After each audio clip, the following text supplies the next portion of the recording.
Libro de Romanos, capítulo 1, verso 18 al 21. Cuando estamos en la cita, vamos a responder con un fuerte amén.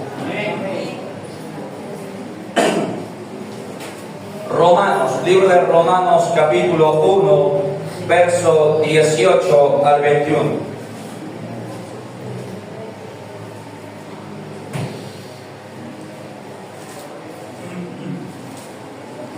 ¿Estamos en la cita, amada iglesia?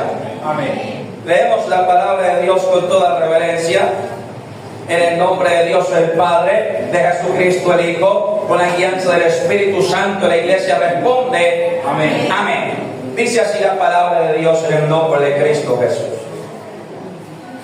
Porque la ira de Dios se revela desde el cielo contra toda impiedad e injusticia de los hombres que detienen con injusticia la verdad.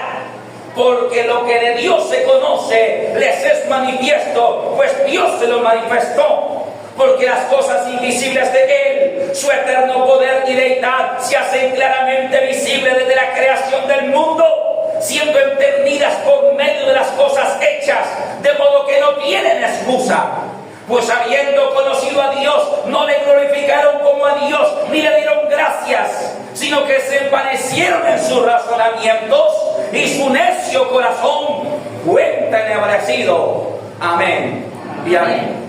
Les invito a sentarse por un momento, amadines. Dale palmas al Señor, aleluya. La enseñanza de hoy titula Prédica para escépticos. Reitero, prédica para escépticos. ¿Quién es una persona escéptica? Generalmente la persona incrédula, la que no cree, la que niega la existencia de Dios, la que niega la veracidad de la Biblia, la que niega la vida después de la muerte. Es decir, la persona escéptica es aquella persona que no cree en Dios, que no cree en la palabra, que no cree. Amada iglesia, lo increíble es que no crean a pesar de las pruebas y de las evidencias de la verdad de la Biblia, de la existencia de Dios y de la vida después de la muerte. Amén.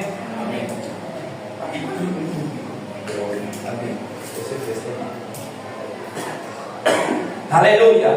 Entonces, amada iglesia, dice la palabra de Dios, y tengo que confesarles algo, amada iglesia, y es que he tenido el sentir en mi corazón de hacer esta prédica, he tenido el sentir en mi corazón de hablar de este tema, amada iglesia, porque hay muchos hermanos que son desestabilizados fácilmente por algunos argumentos de los cuales Pablo habla de la falsa ciencia o falsamente llamada ciencia, porque desde los tiempos de Pablo, los hombres que se decían ser pensadores, eruditos, que decían ser filósofos, negaban muchos de ellos la existencia de Dios o negaban la veracidad de la Biblia. Y Pablo habla de ellos, como le dice a Timoteo: guárdate de los argumentos de la falsa ciencia. Y yo quiero decirte una cosa, amada iglesia, y es que, si bien es cierto, Dios ha dejado un tipo de ciencia para beneficio de la humanidad, Dios es quien da la sabiduría, Dios es el que da la inteligencia. Por ejemplo, Dios es quien ha permitido y dado a Dios la sabiduría para el invento de la medicina, para el bienestar de la sociedad. Pero algunas veces aquellos hombres que se dedican al estudio, a las letras, como lo dice Pablo, su corazón se envanece y su entendimiento es entenebrecido, es decir, oscurecido, y se levantan contra Dios.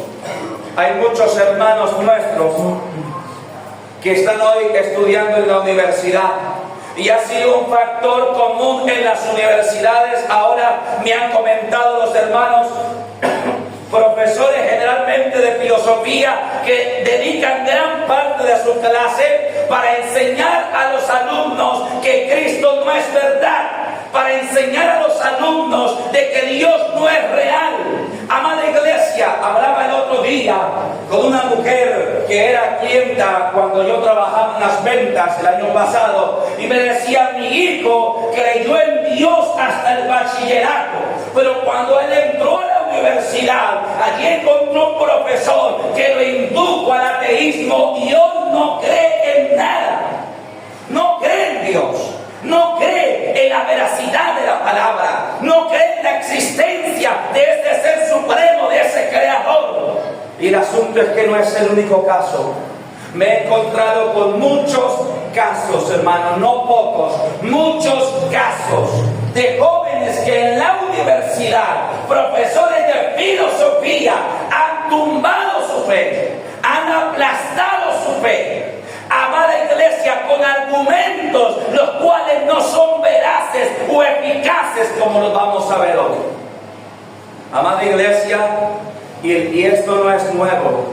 El apóstol Pablo habla de ellos desde antaño. Por eso empieza diciendo: porque la ira de Dios se revela desde el cielo contra toda impiedad. La palabra impío, amada iglesia, tiene dos significados. Por un lado, que es cruel, que es sin misericordia, pero por otra parte, la palabra impío significa incrédulo. Cuando uno dice aquel hombre de afuera o el impío de afuera, uno está diciendo el incrédulo de afuera. Entonces, cuando Pablo dice: la ira de Dios se revela desde el cielo contra toda injusticia e impiedad de los hombres, está diciendo contra toda incredulidad de los hombres, que detiene, ojo aquí, que detiene con injusticia la verdad de Dios. Porque ellos procuran detener la verdad de Dios. Porque ellos procuran escribir libros y popularizarse, y ellos batallan contra la verdad de Dios. El propósito de la comunidad atea y la mayoría agnóstica no es iluminar al hombre, no, es alejarlo de Dios. Porque lo dice aquí la Biblia. Esto no es algo nuevo, hermanos. O sea, el que haya ateos y agnósticos y gente que quiera negar la existencia de Dios, aunque el agnóstico es tibio, ¿no? Dice que no, pero no dice que no, pero tampoco dice que sí. Entonces, el propósito de ellos es negar la existencia de Dios, detener la verdad de Dios a través de la impiedad. Y dice el apóstol Pablo en el verso 19: porque lo que de Dios se conoce les es manifiesto, pues Dios se lo manifestó, óigase bien, a toda la humanidad. Lo que de Dios se conoce les es manifiesto, pues Dios se lo manifestó. ¿De qué manera manifestó Dios su eterno poder y deidad a la humanidad? Vamos a verlo. Verso 20: porque las cosas invisibles de Él, su eterno poder y deidad, se hacen claramente visibles desde la creación del mundo, siendo entendidas por medio de las cosas hechas, de modo que no tienen excusa. Porque las cosas invisibles de Dios, su eterno poder y deidad, deidad significa divinidad. Dios, ¿sabe cuál es el problema con los ateos? Que ellos no creen en Dios porque no lo pueden ver con sus ojos naturales. Ese es el problema con los incrédulos, que ellos solamente dicen: ay, yo creo en Dios, yo solamente creo en lo que veo, si no lo creo, no lo veo. Y tú le podrías preguntar a esta persona: bueno, ¿tú crees en la gravedad? Te va a decir que sí, y la puedes ver. La verdad es que no. Hay un sinnúmero de cosas que existen en la tierra, las cuales no puedes ver, pero son reales, porque puede ver su efecto. Amén. Aleluya. Puede ver, amado hermano, su consecuencia. Por ejemplo, tú tienes alma, y el alma tú la puedes ver. Nadie puede ver el alma. Pero yo he explicado un sinnúmero de veces, de una forma que a mí me parece muy práctica, la diferencia entre el alma y el cuerpo. El cuerpo es la parte física tuya. El cuerpo está hecho de carne y de hueso. Yo lo he explicado a través del dolor. Mientras que el alma es espiritual, es espíritu y es invisible al ojo humano. Entonces, cuando tú estás martillando, vamos a poner este ejemplo nuevamente, en tu casa, y estás clavando una puntilla en la pared, y tú te descachas, Dios te guarde, y te pegas un martillazo en el dedo, a ti lo que te duele es el cuerpo. Amén. Aquí no maldecimos, amén. Aquí, ay Dios mío, cuando se pega el martillo, ya no, tal por cual no, amén. Aquí hay gente renovada, aquí hay gente lavada. Hermano, pero déme esa confianza porque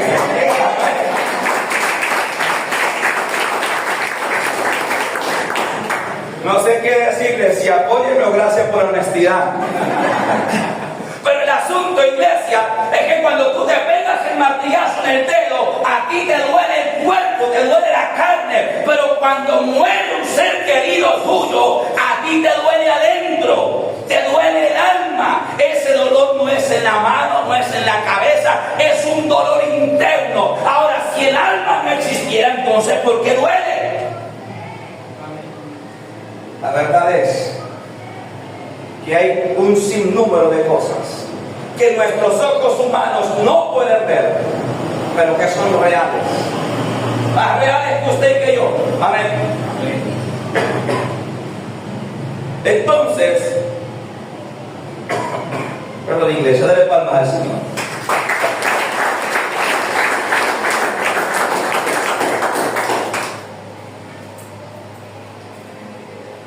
Amada iglesia, mire que este conflicto y este problema o este problemita con los filósofos, con los pensadores, este problema con los envanecidos, con la gente que se cree superior a otros y que niegan la existencia de Dios, no es nuevo. ¿No es qué? No es nuevo.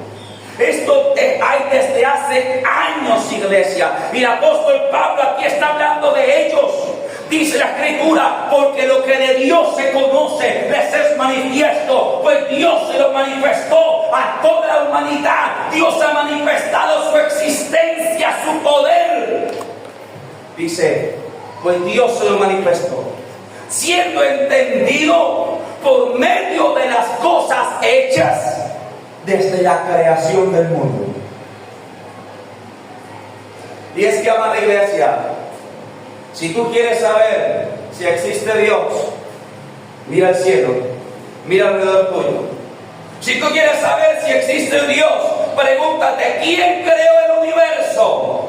¿Quién creó los cielos y la tierra con leyes perfectas, con constantes del universo perfectas, articuladamente entre ellas? Una cosa son las leyes y otra cosa son las constantes. Digamos ya para los que tienen un conocimiento más avanzado. Y las leyes de la física y de la naturaleza se han articulado con las constantes del universo en una medida perfecta, de manera que permiten la vida. Y dice el apóstol Pablo que lo que de Dios, las cosas invisibles de Dios, su eterno poder y divinidad, se hacen claramente visibles cuando vemos las cosas que fueron hechas desde la creación del mundo. De manera que estos hombrecitos engreídos, vanidosos, no tienen excusa. Dice el verso 21, pues habiendo conocido a Dios, no le glorificaron como a Dios, ni le dieron gracias, sino que se envanecieron en sus razonamientos. ¿Sé qué? Envanecieron, o sea, arrogancia, soberbia. Se envanecieron en sus razonamientos y su necio corazón fue entenebrecido. Ahí usted tiene científicos como Stephen Hawking, No sé si usted sabe quién es el que era así todo, no sé cómo se llama esa enfermedad en su silla, una enfermedad degenerativa. Y este hombre, este científico, si usted le preguntaba, ¿usted cree en Dios? Él decía no, porque no puedo verlo ni probarlo. Pero óigase esto, le preguntaba, ¿usted cree en los extraterrestres? Decía sí. ¿Y a dónde hay uno? ¿A dónde vio él un extraterrestre? ¿Se da cuenta? La hipocresía, la doble moral. Amada iglesia, dice la Escritura,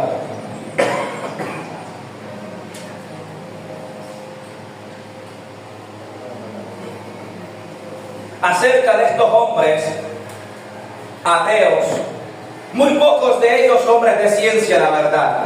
La mayoría de los ateos suelen ser filósofos y escritores. Hombres de ciencia son muy pocos, porque vamos a ver en un momento que la mayoría de hombres de ciencia, o sea, de científicos, son teístas, es decir, creen en Dios. Amén. Amada iglesia, entonces dice la Escritura que esta gente no tiene excusa, porque el universo mismo es una constante, es una carta abierta. El universo mismo es un testimonio vivo de que Dios existe y de que Dios es real. Amén. Amén. Ahora, quiero que veamos algunos casos en los cuales los hombres, para negar la existencia de Dios o para negar la Escritura, se han inventado cosas fantasiosas. Usted ha leído o usted ha escuchado que por allá en el libro de Génesis habla de unas ciudades llamadas Sodoma y Gomorra. ¿Alguien ha oído de esa historia? Amén. Eso es una historia porque es real, no una fábula. Amén.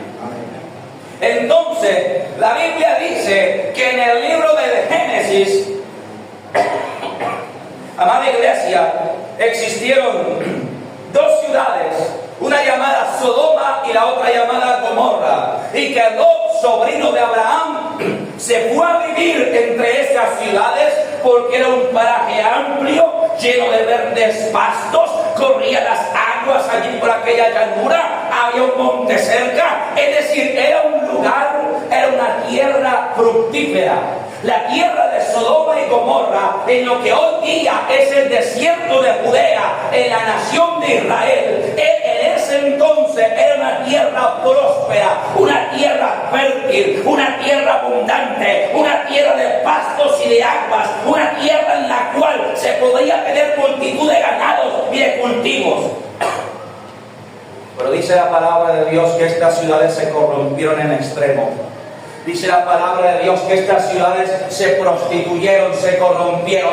El homosexualismo era normal, lesbianismo era normal, orgías y fiestas inmundas eran una cosa normal. Y dice la Escritura que Dios envió 2 ángeles, y que los ángeles que llegaron a la puerta de la ciudad, que no los recibió, que los llevó a su casa, que al caer la tarde o al caer la noche se reunieron todos los hombres de la ciudad y le dijeron a Lot: sácanos a esos 2 visitantes, pues los vamos a violar todos los de la ciudad. Y por esa causa, dice la Escritura, que los 2 ángeles tomaron a Lot y a su familia, les ayudaron a salir de la ciudad e hirieron con ceguera a todos los hombres de la ciudad. Y que Dios hizo llover del cielo fuego y azufre. Y las ciudades, las llanuras, los campos, los animales y la vegetación, todo fue consumido por el fuego y el azufre. Y de eso hay evidencia científica y física hasta el día de hoy. Porque hasta el día de hoy, veía yo un documental el otro día, mi documental el otro día, hasta el día de hoy, en la llanura y en el monte, donde estaba geográficamente ubicada Sodoma y Gomorra, es un completo desierto. No hay nada. Dios dijo que esas ciudades no se edificarían nunca más y nunca más se edificaron. alguien trató de construir una como especie de casa quinta en esa área geográfica y un terremoto lo destruyó por completo. Nadie ha podido edificar, ni plantar, ni construir en la área donde hoy están las ruinas de Sodoma y Gomorra. ¿Y sabe qué es lo más tremendo? Que se encuentran bolas, trozos, pelotas, por así decirlo, de azufre en una pureza de más del 90%.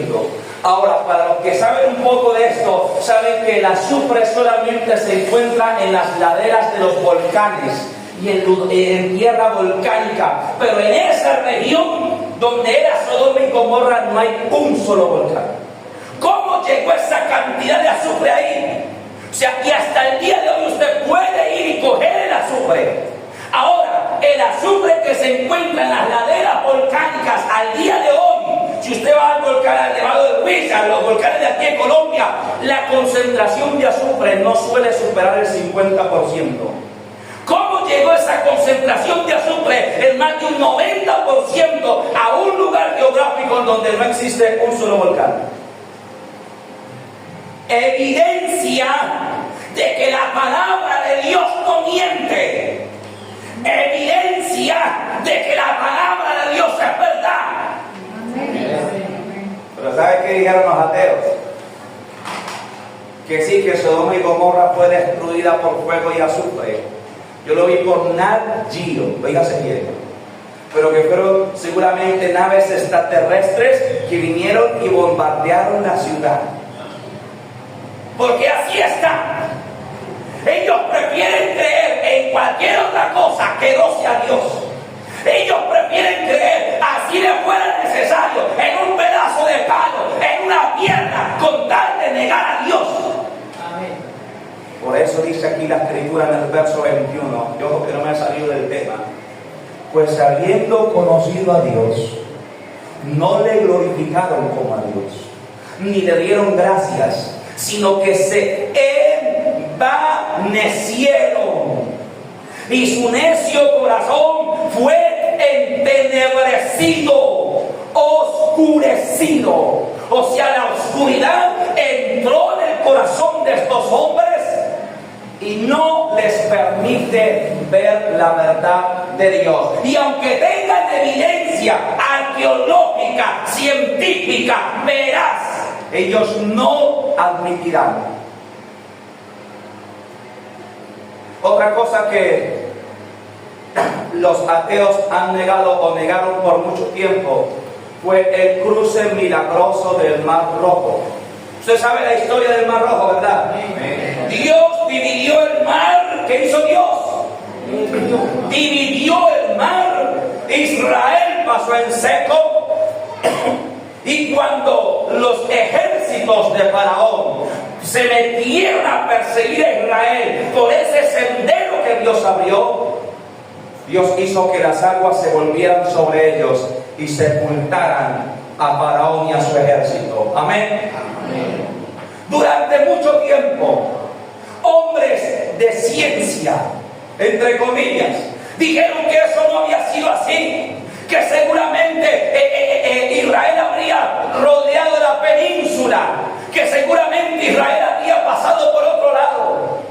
Pero hace apenas poco, en el 2016, científicos que exploraban lo profundo del lecho marino de la amada iglesia encontraron en el paso exacto donde se cree que pasó Israel, óigase bien, encontraron multitud de huesos apilados en el fondo del mar.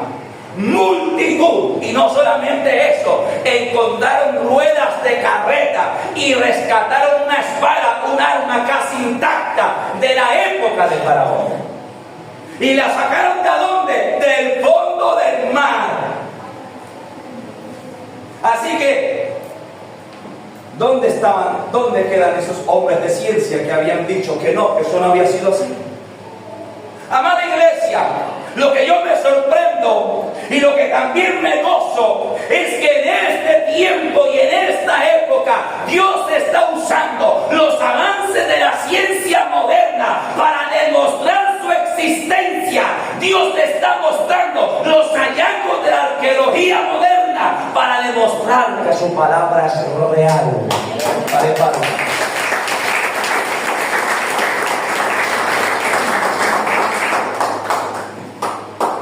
Ahora, quiero que entremos en materia. Es decir, estaba hasta en el preámbulo.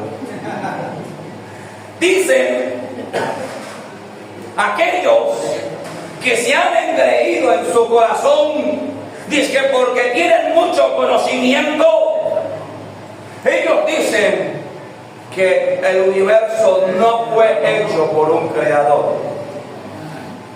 Ellos dicen que el universo apareció, primero decían que apareció de la nada.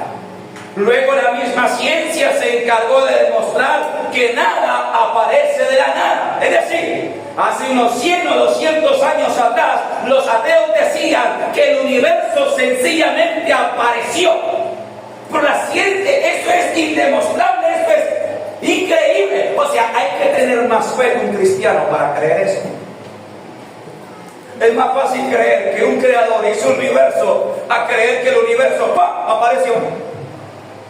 Pero después la misma ciencia se ha encargado de demostrar que eso es imposible. Usted no estamos aquí todos reunidos y de repente ¡pum! Apareció un árbol sembrado en la mitad del templo.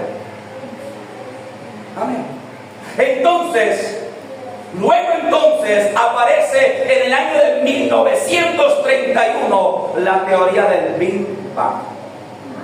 Es la teoría que ellos han acuñado para tratar de explicar de alguna manera de dónde salió el universo, cómo es que apareció, cómo es que se formaron las montañas, cómo es que se formó el cielo, cómo es que apareció el universo.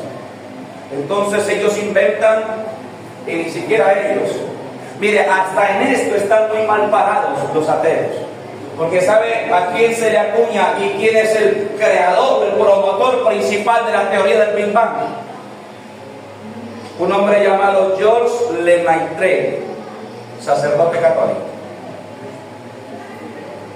Es decir que hasta cuando se paran en eso, se están parando una teoría que fue inventada por alguien que tenía fe en Dios. Entonces, amada iglesia, la teoría del Big Bang dice que había una acumulación de masa y de energía y que se subió la temperatura demasiado y luego esto produce una explosión y cuando se produce la explosión hay una expansión y en el momento de la explosión y la expansión ¡pam! Apareció todo. Montañas, cordilleras, ríos, árboles, apareció todo de una explosión. Amada iglesia, quiero que entiendas. Esta gente dice que no cree en Dios, pero tiene más fe que nosotros. Porque nosotros por lo menos creemos en un creador, pero ellos creen en lo increíble. O sea, creer que el universo apareció de una explosión, con el orden que tiene, con las leyes que tiene.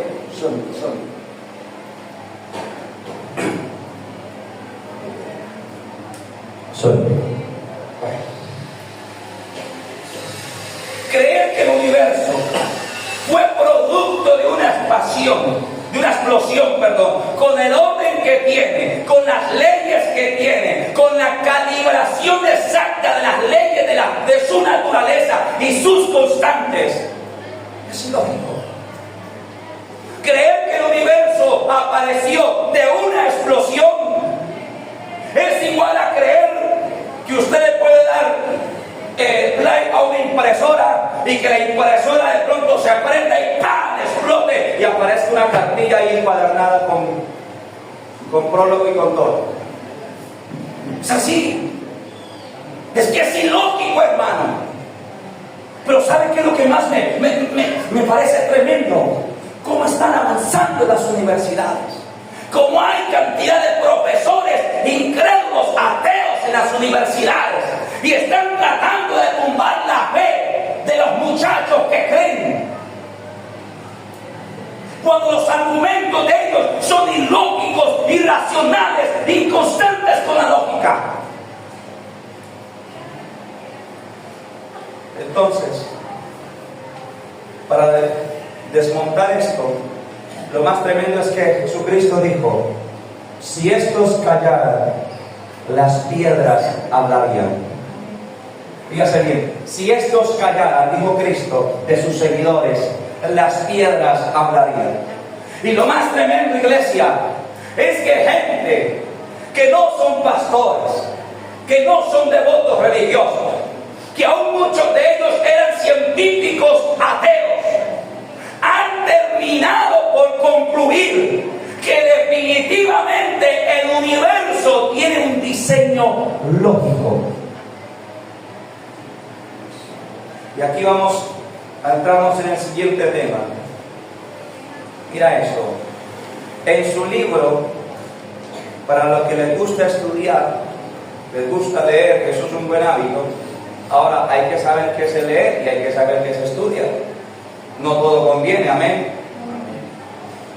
Hace mucho tiempo alguien dijo: ay, y si yo me leo un libro de espiritismo, no, pues eso ni conviene, ni se va a terminar endemoniado.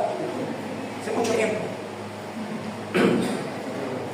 En su libro El principio cosmológico antrópico, de John Barrow y Frank Tipler, se encargaron de demostrar que las leyes físicas y las constantes del universo están finamente ajustadas para crear las condiciones necesarias para que exista vida en la Tierra. Estos son dos científicos, dos hombres de ciencia, físico y otros matemático y escritor. Óigase bien, repito, en su libro El principio cosmológico antrópico, de John Barrow y Frank Tipler, se encargaron de demostrar que las leyes de la física y las constantes del universo están alineadas, están ajustadas. Es decir, ¿qué significa esto?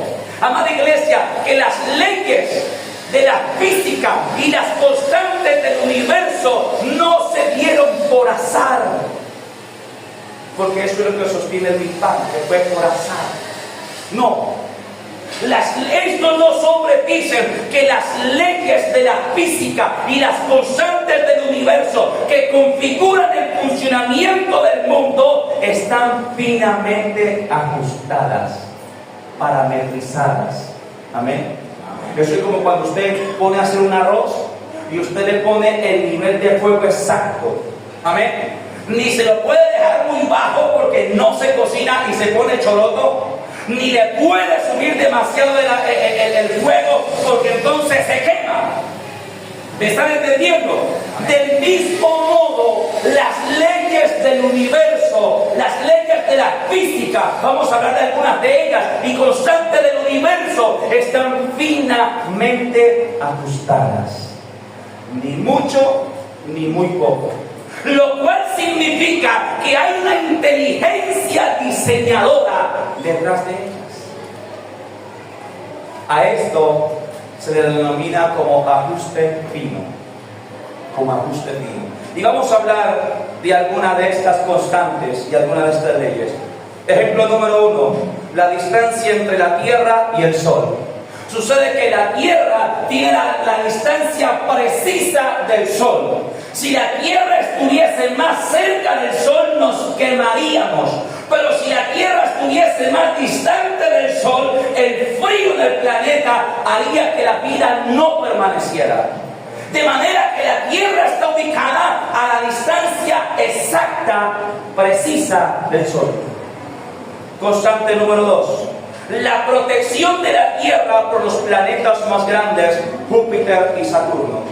Sucede que nuestro sistema solar tiene un compendio, no recuerdo, 8 o 9 planetas. Nosotros somos el tercero, pero detrás de nosotros, el cuarto y el quinto planeta, Júpiter y Saturno, superan el tamaño de la Tierra en no sé cuántas veces, y ellos sirven de centinela o de escolta para nosotros. Ustedes han oído de los cometas, de los cuerpos celestes que viajan a gran velocidad e impactan con los planetas. Júpiter y Saturno absorben la inmensa mayoría de amenazas de la Tierra, de estos cuerpos celestes que chocan. O sea, ellos están delante de nosotros, pasando todo el tiempo, o sea, hablando hacia el sentido no del Sol, sino en el sentido contrario, o detrás de nosotros sería. detrás de nosotros todo el tiempo funcionando como un escudo. Si esos planetas no tuvieran el tamaño que tienen, ni la ubicación que tienen, los cometas nos habrían barrido hace tiempo. Siguiente. La fuerza de la gravedad perfectamente ajustada. Y yo le suplico a usted, amado de la iglesia, que es cristiano, digamos, no tan estudioso, que no se duerma, sino que preste atención. ¿Por qué? Porque este tema le interesa mucho a los muchachos que están en la universidad. Pero hay otros hermanos que, bueno, pues yo ya creo en Dios. Pastor, no tiene que esforzarse tanto por explicarme que Dios es real. Pero no, la verdad es que este tema es importante. Porque probablemente un día usted se encuentre con alguien que no cree en Dios y que le va a sacar la teoría del Big Bang. Y que le va a decir cuál Dios, si el universo se creó por el Big Bang. Entonces usted tiene argumentos. Amén. Rápidamente, la fuerza de la gravedad perfectamente ajustada. Si la gravedad fuera más laxa, o sea, si la gravedad que nosotros tenemos en la Tierra fuera más laxa, más suave, el planeta no se mantendría integrado, punto. Pero si fuera más fuerte, el Sol se consumiría más rápido por la fricción. Hoy nos quedaríamos sin luz solar y seguramente el planeta tampoco podría prosperar, nos aplastaría su fuerza. Entonces la fuerza de la gravedad en el punto exacto, la distancia entre la Luna y la Tierra, y termino con este ejemplo de la serie de ejemplos, la distancia entre la Luna y la Tierra es perfecto y es preciso, y esa distancia ajustada produce la marea en las ondas del mar, lo cual hace que al mismo tiempo nutrientes y minerales viajen por todo el océano y así se mantenga vida en el océano. Hermanos, o sea, la Tierra fue diseñada. Lo que yo quiero que usted entienda. La Tierra fue diseñada. El mundo fue diseñado. El mundo fue planeado. Amén. Y es lo que el apóstol Pablo aborda aquí. Es lo que el apóstol Pablo está abordando. Dice, Pablo dijo, ustedes... Te lo voy a traducir en nuestras palabras. Pablo aquí estaba diciendo, ustedes hombrecitos muy inteligentes. Ustedes hombrecitos sábelo todo. ¿Quieren saber que Dios es real? Observen el universo. Observen la creación. Ahí van a descubrir la evidencia científica suficiente que avalan la existencia de un creador. Ahora, mira lo que ha pasado recientemente, y voy concluyendo, así que muy atentos, hermanos. Mira lo que ha pasado recientemente. Esto pasó apenas hace unos 20 o 30 años atrás. Los hallazgos de la ciencia moderna que confirman el diseño inteligente del universo, es que a esto apunta, mira.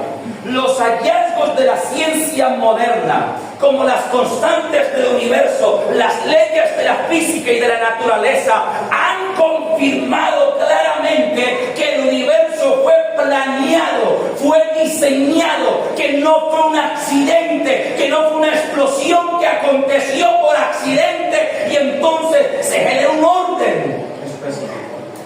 No, la misma ciencia ha concluido, muchos de aquellos científicos, que el universo tiene un diseño. Amén. Amén. Y estos argumentos de la ciencia moderna han sido tan pesados, tan grandes, por así decirlo, son tan desalentadores para los incrédulos. Óigase bien a esta noticia, que incluso el ateo, óigase bien, el ateo más influyente de los últimos tiempos, llamado Anthony Flew, acabó rindiéndose ante la evidencia científica moderna y escribió su último libro. Oiga, el último libro que escribió el ateo más influyente de los últimos tiempos. ¿Sabe cómo se llama ese último libro que escribió ese hombre? Se llama así: Dios existe. Así se llama. Óigase bien, yo no estoy hablando de cualquier raspado, yo no estoy hablando de cualquier personajito por ahí, estoy hablando del ateo más influyente en el mundo. época moderna. Se llamaba Anthony Blue. Este hombre había escrito diversidad de ensayos y libros negando la existencia de Dios. Este hombre dedicó más de 50 años de su vida para ir a debates, a amada iglesia, a congresos, a debates, para justificar el ateísmo.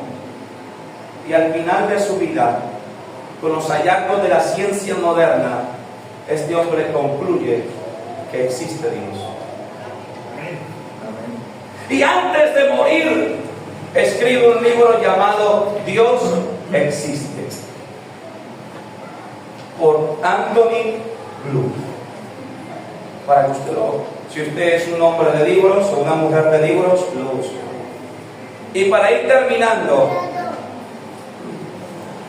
mire, la conversión de Anthony Blue al teísmo, porque él era ateo, o sea que no creía en Dios, y se volvió teísta, es decir, defensor de la idea, defensor de la verdad de Dios, de la existencia de Dios. La conversión de ese hombre generó tanto revuelto, tanta polémica en el ateísmo, como la conversión de Pablo en el judaísmo. Recuerde que Pablo era el hombre más prominente del judaísmo. Pablo era el perseguidor más aguerrido del judaísmo. Pablo era el perseguidor de la iglesia por excelencia, pertenecía al Sanedrín, era el hombre más prominente del judaísmo en su época. Y Cristo lo rescató. Y cuando Pablo se convierte, hermano, yo creo que esa gente se quedó perpleja. ¿Cómo así que nuestro hombre fuerte, el líder, el que perseguía a los cristianos, el que los arrastraba, el que los metía en la cárcel, el que los hacía matar, cómo así que ahora los predica? Básicamente eso pasó con el ateo Anthony Blue, el hombre más prominente del ateísmo en los últimos 50 años. Termina por creer. Y óigase bien, y aquí quiero aclarar esto, no porque un pastor le haya predicado, no porque haya entrado algún día en la iglesia. Anthony Blue dijo, sencillamente, las evidencias de la ciencia moderna acerca de un diseño inteligente en el universo son imbatibles. Básicamente eso es lo que dijo el hombre. Sencillamente tuve que rendirme ante la evidencia. Yo luché, yo defendí el ateísmo por más de 50 años. Los descubrimientos de la ciencia moderna, como el ajuste fino, hicieron que yo me tuviera que rendir. Ahora, hace poco salió un libro, si no me equivoco fue publicado en Francia. Mira, el libro se llama de la siguiente manera, y creo que ya está próximo a llegar aquí a Latinoamérica, si no es que ya ha llegado. El libro se llama Dios, la ciencia, las pruebas, el albor de una revolución. Así se llama el libro. Dios, la ciencia, las pruebas, el albor de una revolución. Óigase bien, este libro fue escrito con el aporte de nada más y nada menos de 62 premios Nobel de Ciencia. O sea, 62 personas que fueron premios Nobel de Ciencia hicieron aportes a este libro, a través del cual ellos, como científicos, no como cristianos, como científicos, concluyen que hay Dios. ¿Cuántos le quieren darle palmas al Señor?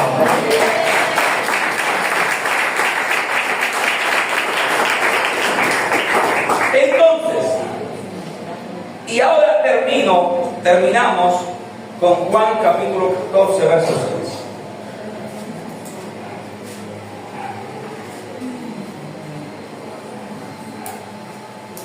Juan capítulo 14, verso 6.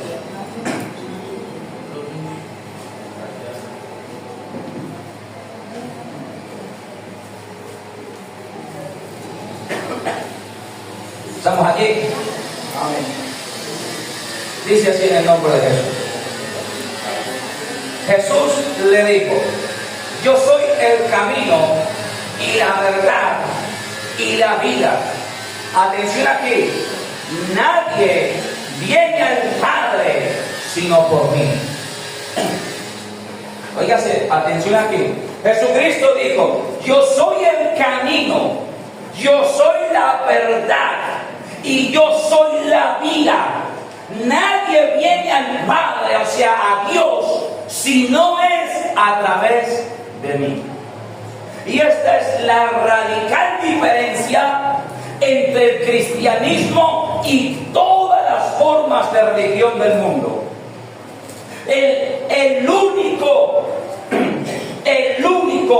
líder religioso, por decirlo así, el único líder de una religión que dijo: yo soy la verdad, yo soy el camino y yo soy la vida, es Cristo. Nadie más lo dijo. Ni Mahoma lo dijo, ni Hare Krishna lo dijo, ni Confucio lo dijo, nadie más lo dijo. Únicamente Cristo dijo: yo soy el camino, sea el camino a Dios, yo soy la verdad y yo soy la vida. Ahora, ojo aquí, nadie viene al Padre si no es por mí. Y yo quiero decirte una cosa, porque es que a veces en la iglesia hay gente que le gusta indagar, que le gusta estudiar. Son pocos, pero hay gente que le gusta ser curiosa. Yo te quiero decir una cosa, mira, tú puedes a través de la evidencia científica llegar a la conclusión de que hay un Dios, como llegó Anthony Flew. A través de la evidencia científica puedes llegar a la conclusión de que hay un Dios, pero nunca a través de la ciencia podrás llegar a ese Dios en el cual ya concluiste. O sea, el único camino a Dios se llama Jesucristo. Dale palmas.